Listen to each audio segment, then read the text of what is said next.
of the Urbervilles by Thomas Hardy. Read by Adrian Pretzelis. Phase the Fifth. The Woman Pays. Chapter 35. Her narrative ended. Even its reassertions and secondary explanations were done. Tess's voice throughout had hardly risen higher than its opening tone. There had been no exculpatory phrase of any kind, and she had not wept, but the complexion even of external things seemed to suffer transmutation as her announcement progressed. The fire in the grate looked impish, demoniacally funny, as if it did not care in the least about her strait. The fender grinned idly, as if it too did not care. The light from the water bottle was merely engaged on a chromatic problem. All material objects around announced their irresponsibility with terrible iteration, and yet nothing had changed since the moments when he had been kissing her, or rather nothing in the substance of things, but the essence of things had changed. When she ceased, the auricular impressions from their previous endearment seemed to hustle away into the corners of their brains, repeating themselves as echoes from a time of supremely purblind foolishness. Clare performed the irrelevant act of stirring the fire. The intelligence had not even yet got to the bottom of him. After stirring the embers, he rose to his feet. All the force of her disclosure had imparted itself now. His face had withered. In the strenuousness of his concentration he treadled fitfully on the floor. He could not, by any contrivance, think closely enough. That was the meaning of his vague movement. When he spoke, it was in the most inadequate, commonplace voice of the many varied tones she had heard from him. "Tess." "Yes, dearest." "Am I to believe this? From your manner I am to take it as true. Oh, you cannot be out of your mind. You ought to be. Yet you are not. My wife, my Tess, nothing in you warrants such a supposition as that." "I'm not out of my mind," she said. "And yet—" He looked vacantly at her, to resume with dazed senses. "Why didn't you tell me before? Ah, yes, you would have told me, in a way, but I hindered you, I remember." These and other of his words were nothing but the perfunctory babble of the surface, while the depths remained paralysed. He turned away and bent over a chair. Tess followed him to the middle of the room where he was, and stood there staring at him with eyes that did not weep. Presently she slid down upon her knees beside his foot, and from this position she crouched in a heap. "In the name of our love, forgive me," she whispered with a dry mouth. "I have forgiven you for the same." And as he did not answer, she said again, "Forgive me as you are forgiven. I forgive you, Angel." "You? Yes, you do.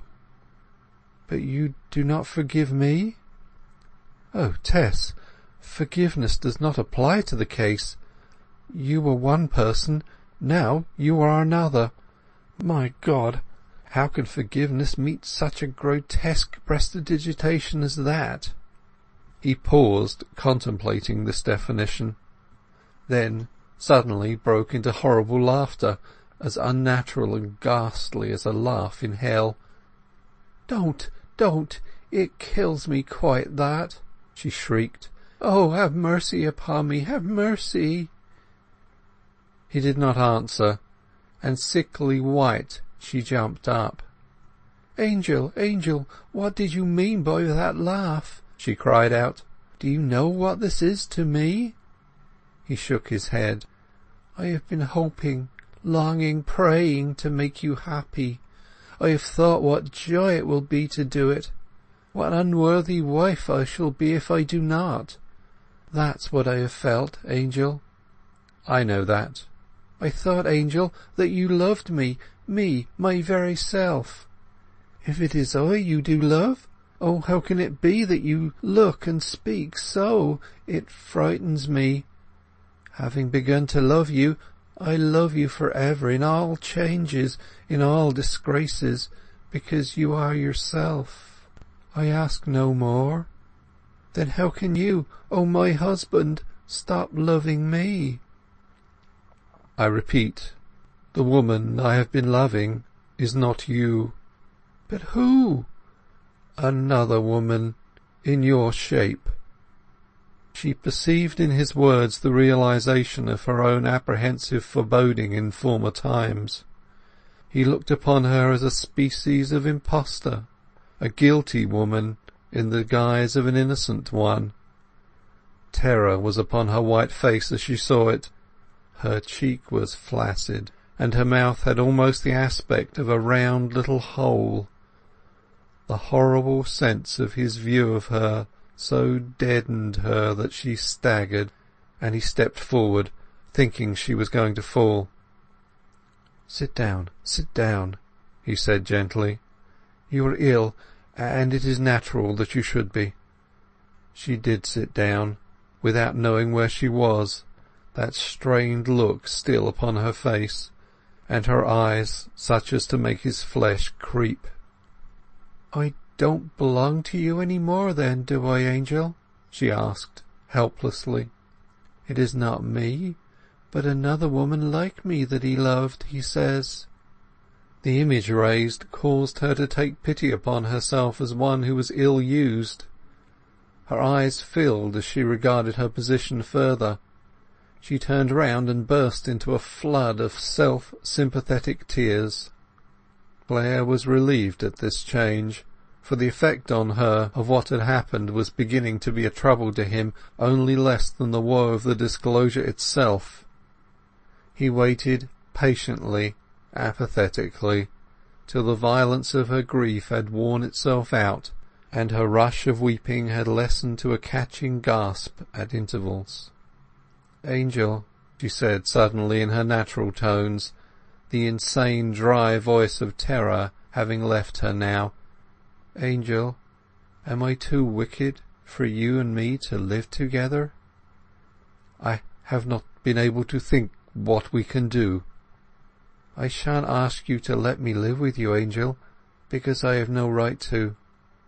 I shall not write to mother and sisters to say we are married, as I said I would, and I shan't finish the good hussif I cut out and meant to make while we were in lodgings. Shan't you?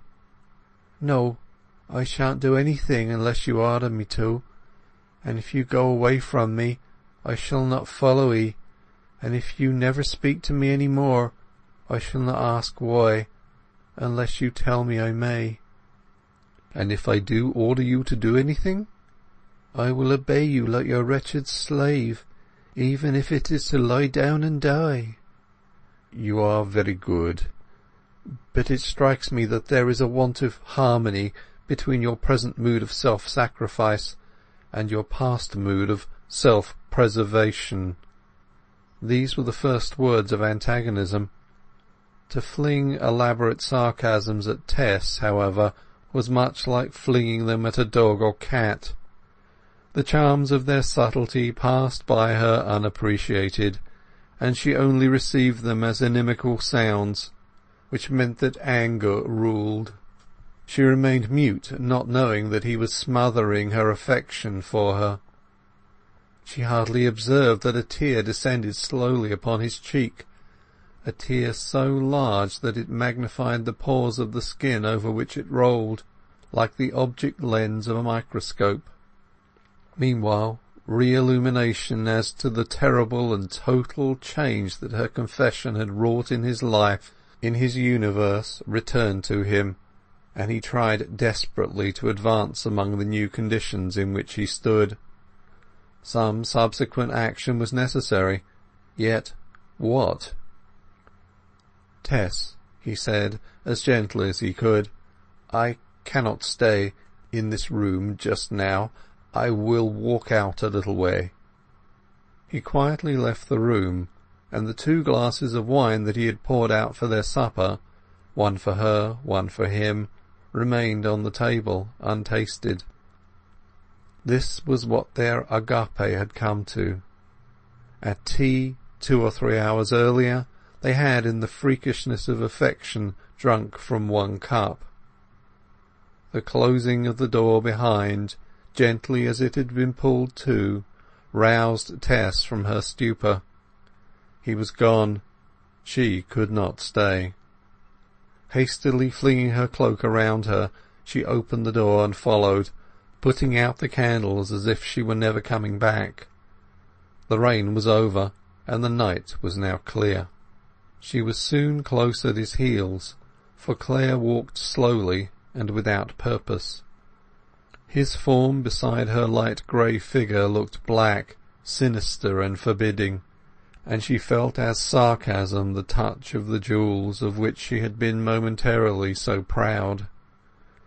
Clare turned at hearing her footsteps, but his recognition of her presence seemed to make no difference in him, and he went on over the 5 yawning arches of the great bridge in front of the house. The cow and horse tracks in the road were full of water, the rain having been enough to charge them, but not enough to wash them away. Across these minute pools the reflected stars flitted in a quick transit as she passed. She would not have known they were shining overhead if she had not seen them there. The vastest things in the universe imaged in objects so mean. The place to which they had travelled today was in the same valley as Talbothays, but some miles lower down the river, and the surroundings being open, she kept easily in sight of him. Away from the house the road wound through the meads, and along these she followed Clare without any attempt to come up with him or to attract him, but with dumb and vacant fidelity.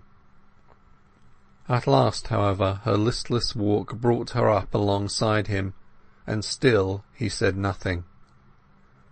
The cruelty of fooled honesty is often great under enlightenment, and it was mighty in Clare now. The outdoor air had apparently taken away from him all tendency to act on impulse. She knew that he saw her without irradiation, in all her barrenness, that time was chanting his satiric psalm at her then. Behold, when thy face is made bare, he that loved thee shall hate. Thy face shall be no more fair at the fall of thy fate. For thy life shall fall as a leaf, and be shed as the rain. And the veil of thine head shall be grief, and the crown shall be pain. He was still intently thinking, and her companionship had now insufficient power to break or divert the strain of thought. What a weak thing her presence must have become to him. She could not help addressing Clare. "What have I done? What have I done? I have not told of anything that interferes with or belies my love for you. You don't think how I planned it, do you? It is in your own mind what you are angry at, Angel. It is not in me. Oh, it is not in me, and I am not that deceitful woman you think me." Well, not deceitful, my wife, but not the same. No, not the same. But do not make me reproach you. I have sworn that I will not, and I will do everything to avoid it. But she went on pleading in her distraction, and perhaps said things that would have been better left to silence. "Angel, Angel, I was a child when it happened. I knew nothing of men." "You were more sinned against than sinning. That I admit." "Then will you not forgive me?" "I do forgive you, but forgiveness is not all." "And love me?" To this question he did not answer. "Oh, Angel, my mother said that it sometimes happens so. She knows several cases where they were worse than I, and the husband has not minded it much, has got over it at last, and yet the woman has not loved him as I do you." Don't, Tess, don't argue. Different societies, different manners. You almost make me say you are an unapprehending peasant woman who have never been initiated into the proportions of social things. You don't know what you say. I'm only a peasant by position, not by nature." She spoke with an impulse to anger, but it went as it came. "So much the worse for you. I think that parson who unearthed your pedigree would have done better if he had held his tongue. I cannot help associating your decline as a family with this other fact, of your want of firmness. Decrepit families imply decrepit wills, decrepit conduct. Heaven!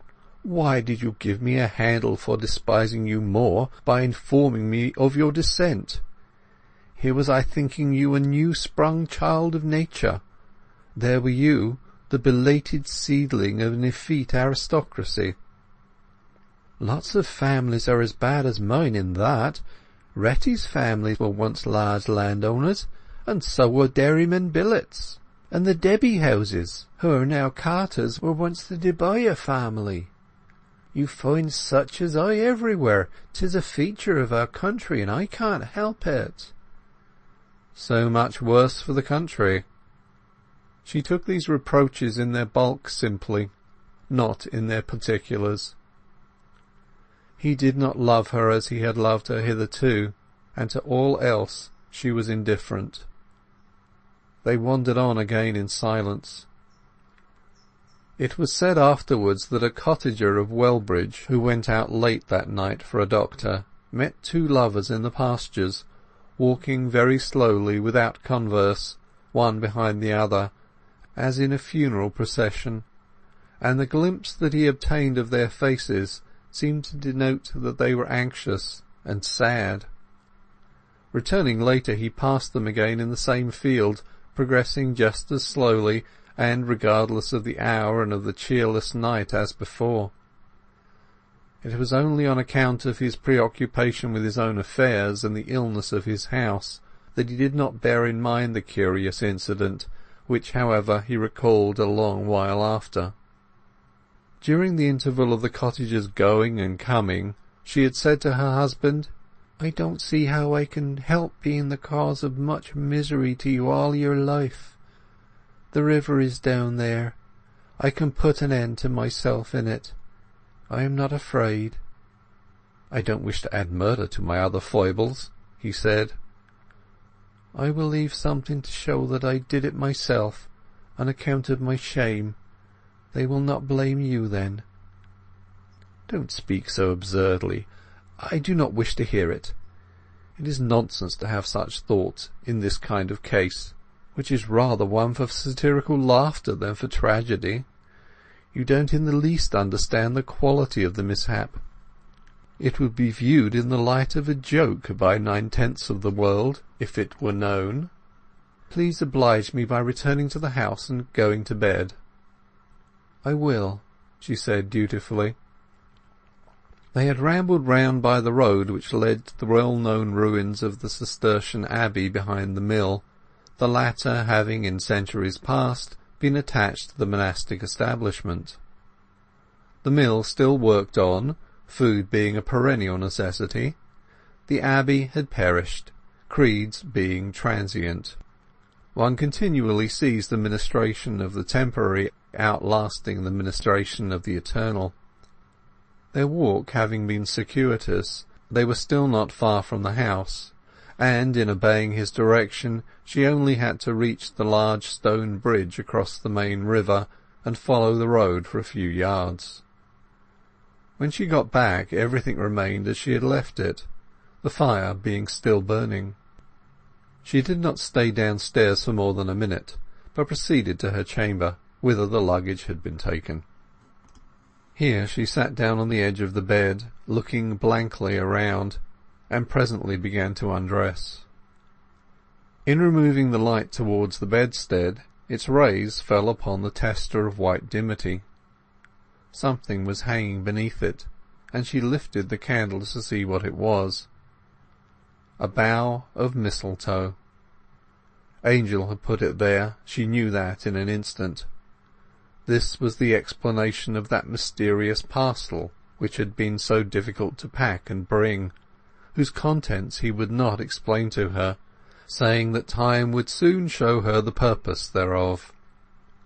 In his zest and his gaiety he had hung it there. How foolish and inopportune that mistletoe looked now. Having nothing more to fear, having scarce anything to hope, for that he would relent there seemed no promise whatever, she lay down dully. When sorrow ceases to be speculative, sleep sees her opportunity. Among so many happier moods which forbid repose, this was a mood which welcomed it, and in a few minutes the lonely Tess forgot existence, surrounded by the aromatic stillness of the chamber that had once, possibly, been the bride-chamber of her own ancestry. Later on that night Clare also retraced his steps to the house. Entering softly to the sitting-room, he obtained a light, and with the manner of one who had considered his course, he spread his rugs upon the old horsehair sofa which stood there, and roughly shaped it to a sleeping couch. Before lying down he crept shoeless upstairs, and listened at the door of her apartment. Her measured breathing told that she was sleeping profoundly. "Thank God," murmured Clare, and yet he was conscious of a pang of bitterness at the thought, approximately true, though not wholly so, that having shifted the burden of her life to his shoulders, she was now reposing without care. He turned away to descend, then, irresolute, faced round to her door again. In the act he caught sight of one of the d'Urbervilles dames, whose portrait was immediately over the entrance to Tess's bedchamber. In the candlelight the painting was more than unpleasant. Sinister design lurked in the woman's features, a concentrated purpose of revenge on the other sex, so it seemed to him then. The Caroline bodice of the portrait was low, precisely as Tess's had been when he tucked it in to show the necklace, and again he experienced the distressing sensation of a resemblance between them. The check was sufficient. He resumed his retreat and descended. His air remained calm and cold, his small compressed mouth indexing his powers of self-control, his face wearing still that terrible, sterile expression which had spread thereupon since her disclosure. It was the face of a man who was no longer passion's slave, yet who found no advantage in his enfranchisement. He was simply regarding the harrowing contingencies of human experience, the unexpectedness of things. Nothing so pure, so sweet, so virginal as Tess had seemed possible all the long while that he had adored her up to an hour ago, but the little less, and what worlds away! He argued erroneously when he said to himself that her heart was not indexed in the honest freshness of her face. But Tess had no advocate to set him right. Could it be possible, he continued, that eyes which as they gazed never expressed any divergence from what the tongue was telling, were yet ever seeing another world behind her ostensible one, discordant and contrasting? He reclined on his couch in the sitting-room and extinguished the light. The night came in and took up its place there, unconcerned and indifferent. The night which had already swallowed up his happiness, and was now digesting it listlessly, and was ready to swallow up the happiness of 1,000 other people with as little disturbance or change of mien. End of chapter 35.